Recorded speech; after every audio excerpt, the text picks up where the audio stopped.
Students, in this video we will discuss about the various causes that are responsible for the loss of biodiversity in a particular area or on the planet Earth.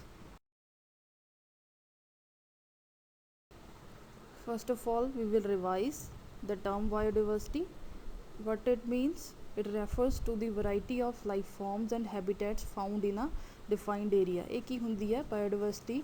ਕਿਸੇ ਵੀ area ਦੇ ਵਿੱਚ ਕਿਹੜੀ type ਦੀਆਂ ਕਿੰਨੀ ਤਰ੍ਹਾਂ ਦੀਆਂ life farms ਮਿਲਦੀਆਂ ਨੇ, ਮਤਲਬ ਲਿਵਿੰਗ ਆਰਗੈਨਿਜ਼ਮ ਮਿਲਦੇ ਨੇ, ਚਾਹੇ ਉਹ ਪਲਾਂਟਸ ਨੇ, ਚਾਹੇ ਉਹ animal, insects, birds. Now moving towards the causes of biodiversity loss. There are the four main causes that are responsible for the loss of biodiversity, right? First is habitat loss and fragmentation. Second one is overexploitation. Third, alien species invasions. And fourth one is co-extinction. Firstly, habitat loss and fragmentation. Habitat ਜਿੱਦਾਂ ਮੈਂ ਤੁਹਾਨੂੰ ਪਹਿਲਾਂ ਦੱਸਿਆ ਬੇਟਾ ਕੀ ਹੁੰਦੀ ਹੈ, ਕਿਸੇ ਵੀ ਔਰਗੈਨਿਜ਼ਮ ਦੇ ਰਹਿਣ ਵਾਲੀ ਜਗ੍ਹਾ ਉਹਦਾ ਲੋਸ ਹੋ ਜਾਣਾ, ਮਤਲਬ ਉਸ ਔਰਗੈਨਿਜ਼ਮ ਦਾ ਘਰ ਖਤਮ ਹੋ ਗਿਆ. ਜੇ ਘਰ ਹੀ ਨਹੀਂ ਬਚੂਗਾ ਤਾਂ ਔਰਗੈਨਿਜ਼ਮ ਕਿਵੇਂ ਬਚੂਗਾ, ਠੀਕ ਹੈ.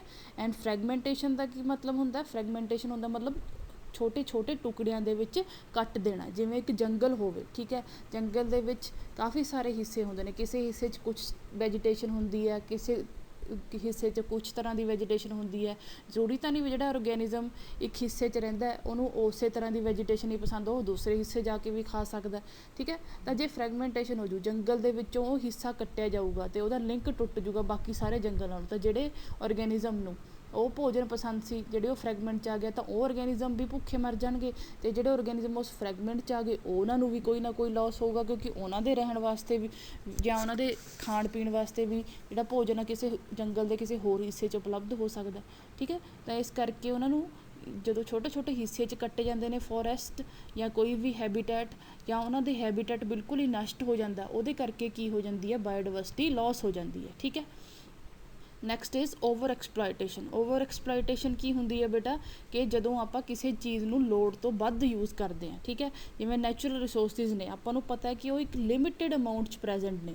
ਜੇ ਉਹਨਾਂ ਨੂੰ ਆਪਾਂ ਲੋੜ ਤੋਂ ਵੱਧ ਯੂਜ਼ ਕਰਾਂਗੇ ਤਾਂ ਕੀ ਹੋਊਗੀ, ਉਹ ਖਤਮ ਹੋ ਜਾਣਗੇ, ਠੀਕ ਹੈ. ਅਤੇ ਕੀ ਕੋਜ਼ ਕਰਨਗੇ, ਇਨਵਾਇਰਮੈਂਟਲ ਪੋਲਿਊਸ਼ਨ, ਠੀਕ ਹੈ. ਇਨਵਾਇਰਮੈਂਟਲ ਪੋਲਿਊਸ਼ਨ ਹੋਊਗਾ ਤਾਂ ਕੀ ਹੋਊਗਾ, ਜਿਹੜੇ ਹੋਰ ਔਰਗੈਨਿਜ਼ਮ ਨੇ, ਠੀਕ ਹੈ, ਜਾਂ ਕਿ ਹੋਰ ਔਰਗੈਨਿਜ਼ਮ ਜਿਨ੍ਹਾਂ ਦੇ ਰਹਿਣ ਦੀ ਉਹ ਜਗ੍ਹਾ ਹੈ ਜਿੱਥੋਂ ਆਪਾਂ ਉਹ ਨੈਚੁਰਲ ਰਿਸੋਰਸ ਯੂਜ਼ ਕਰ ਰਹੇ ਹਾਂ, ਤਾਂ ਉਹ ਜਗ੍ਹਾ ਵੀ ਖਤਮ ਹੋ ਜੂਗੀ. ਤਾਂ ਓਵਰ ਐਕਸਪਲੋਇਟੇਸ਼ਨ ਹੋਣ ਕਾਰਨ ਉਹ ਕੀ ਹੋ ਜਾਣਗੇ, ਉਹ ਔਰਗੈਨਿਜ਼ਮ ਜਾਂ ਉਹ ਪੇੜ ਪੌਦੇ ਐਕਸਟਿੰਕਟ ਹੋ ਜਾਣਗੇ, ਖਤਮ ਹੋ ਜਾਣਗੇ, ਠੀਕ.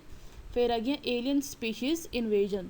ਏਲੀਅਨ ਸਪੀਸ਼ੀਜ਼ ਕੀ ਹੁੰਦੀਆਂ ਨੇ, ਜਿਹੜੀਆਂ ਕਿਸੇ ਇੱਕ ਜਗ੍ਹਾ 'ਤੇ ਪਹਿਲਾਂ ਤੋਂ ਮੌਜੂਦ ਨਾ ਹੋਣ, ਠੀਕ ਹੈ, ਕਿਤੋਂ ਬਾਹਰੋਂ ਆ ਕੇ ਉਸ ਜਗ੍ਹਾ 'ਚ ਰਹਿਣਾ ਸ਼ੁਰੂ ਕਰ ਦੇਣ. ਇਨਵੇਜਨ ਕੀ ਹੁੰਦੀ ਆ, ਉੱਥੇ ਇੱਕ ਨਵੀਂ ਜਗ੍ਹਾ ਦੇ ਵਿੱਚ ਉਹਨਾਂ ਦੀ ਐਂਟਰੀ ਹੋ ਜਾਣਾ, ਕਿਸੇ ਸਪੀਸ਼ੀ ਦੀ ਇੱਕ ਜਗ੍ਹਾ 'ਤੇ ਬਾਹਰੋਂ ਆ ਕੇ ਰਹਿਣਾ ਸ਼ੁਰੂ ਕਰ ਦੇਣਾ, ਠੀਕ ਹੈ. ਉਹਨੂੰ ਕੀ ਕਹਿੰਦੇ ਆਪਾਂ, ਏਲੀਅਨ ਸਪੀਸ਼ੀਜ਼ ਇਨਵੇਜਨ, ਠੀਕ ਹੈ.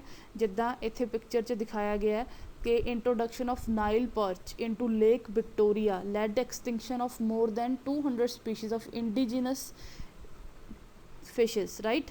ਤਾਂ ਜਿਹੜੀ ਨਾਈਲ ਪਰਚ ਸੀਗੀ, ਠੀਕ ਹੈ, ਉਹ ਕੀ ਸੀਗੀ, ਇੱਕ ਲਾਰਜ ਫਿਸ਼ ਸੀ. ਉਹਨੇ ਜਿਹੜੀਆਂ ਸਮੋਲ ਫਿਸ਼ਿਸ ਸੀਗੀਆਂ, ਜਿਹੜੀਆਂ ਉਸ ਲੇਕ ਦੀਆਂ ਪੁਰਾਣੀਆਂ ਫਿਸ਼ਿਸ ਸੀਗੀਆਂ, ਇੱਕ ਨਵੀਂ ਸਪੀਸ਼ੀ ਨੇ ਆ ਕੇ, ਮਤਲਬ ਏਲੀਅਨ ਫਿਸ਼ ਨੇ ਆ ਕੇ ਕੀ ਕਰਤੀਆਂ, ਉਹ ਸਾਰੀਆਂ ਨਸ਼ਟ ਕਰਤੀ, ਠੀਕ ਹੈ.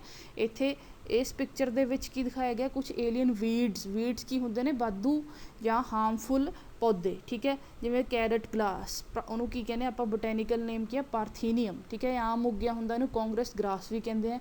ਨੈਕਸਟ ਸੈਕਿੰਡ ਹੈ ਲੈਂਟਾਨਾ, ਠੀਕ ਹੈ, ਇਹ ਵੀ ਇੱਕ ਤਰ੍ਹਾਂ ਦੀ ਵੀਡ ਹੈ. ਅਤੇ ਜਿਹੜੀ ਥਰਡ ਪਿਕਚਰ ਦਿਖਾਈ ਹੈ ਵਾਟਰ ਹਾਈਸਿੰਥ, ਠੀਕ ਹੈ, ਇਹ ਕੀ ਹੈ, ਇੱਕ ਤਰ੍ਹਾਂ ਦਾ ਪਲਾਂਟ ਹੈ ਜਿਹੜਾ ਕਿੱਥੇ ਗਰੋ ਕਰਦਾ, ਪੌਂਡਸ ਦੇ ਵਿੱਚ, ਲੇਕਸ ਦੇ ਵਿੱਚ, ਠੀਕ ਹੈ. ਇਹਦੇ ਨਾਲ ਇਹ ਕੀ ਕਰ ਲੈਂਦਾ, ਜਿਹੜਾ ਪੌਂਡ ਹੈ ਜਾਂ ਲੇਕ ਹੈ ਉਹਦੀ ਜਿਹੜੀ ਆਕਸੀਜਨ ਕੰਟੈਂਟ ਹੁੰਦਾ ਉਹਨੂੰ ਘਟਾ ਦਿੰਦਾ. ਤਾਂ ਇਹ ਵੀ ਇੱਕ ਤਰ੍ਹਾਂ ਦੀਆਂ ਉਹ ਸਪੀਸ਼ੀਜ਼ ਨੇ, ਜਿਹੜੀ ਏਲੀਅਨ ਸਪੀਸ਼ੀਜ਼ ਨੇ, ਜਿਹੜੀਆਂ ਬਾਹਰੋਂ ਆਈਆਂ ਨੇ ਅਤੇ ਨੁਕਸਾਨ ਪਹੁੰਚਾ ਰਹੀਆਂ ਨੇ ਕਿਸੇ ਵੀ ਬਾਇਓਡਾਇਵਰਸਿਟੀ ਨੂੰ ਜਾਂ ਕਿਸੇ ਈਕੋਸਿਸਟਮ.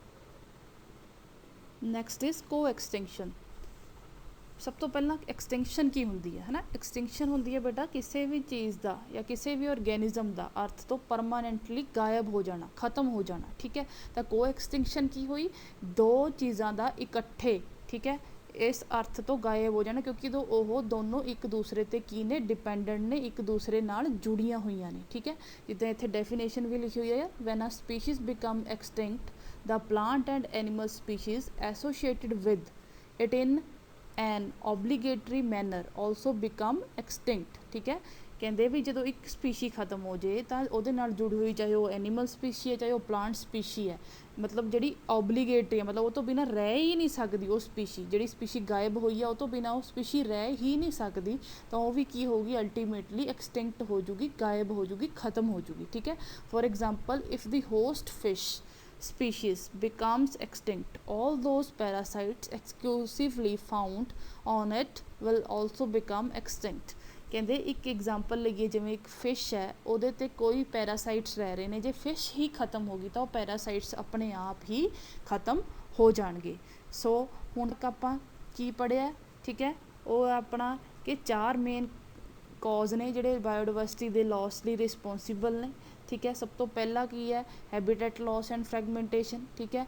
सैकेंड की है ओवर एक्सप्लॉयटेशन, थर्ड है alien species invasion and fourth one is your को एक्सटिंक्शनस, ठीक है। तो हुण इन्हां सारियां चीज़ां तो बचिया किवें जा सकदा किसी स्पीशी दे एक्सटिंक्ट होण नाल, ठीक है। बायोडाइवर्सिटी या फूड चेन की गल कर लीए या फूड वैब्स वो की हो जाणगे, डिस्टर्ब हो जाणगे, इकोसिस्टम्स डिस्टर्ब हो जाणगे, तो उन्हां तो इन्हां एक्सटिंक्शनस तो या इन्हां लॉसिस तो बचन लिए आपां नूं की करना पऊगा, कोई ना कोई स्ट्रैटेजीज अपनाउणियां पैणगियां।